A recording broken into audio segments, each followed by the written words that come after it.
Bugün Moskva bölgəsində geniş miqyaslı əməliyyat keçirdik. Bu dəfə hədəfləri olan məsafə 500 kilometrdən çoxdur. Gözaltı Axaraza istinadən xəbər verir ki, bu sözləri Ukrayna lideri Vladimir Zelenski video müraciətində bildirib. O vurğulayıb ki, Moskva bölgəsi Rusiya hava hücumundan müdafiə sistemləri tərəfindən çox ciddi qorunur və ona görə də bu hücum xüsusi əhəmiyyət daşıyır. Bu əməliyyat məsafəsi, vəziyyəti və Rusiya müharibəsi ilə bağlı ümumi qlobal qavrayışı əhəmiyyətli dərəcədə dəyişdirir.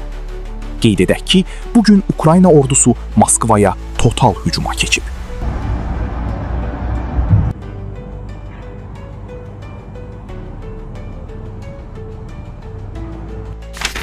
Gündəlik hadisələrdən xəbərdar olmaq üçün bizi izləyin. Söz altında yox, göz altıda qalan.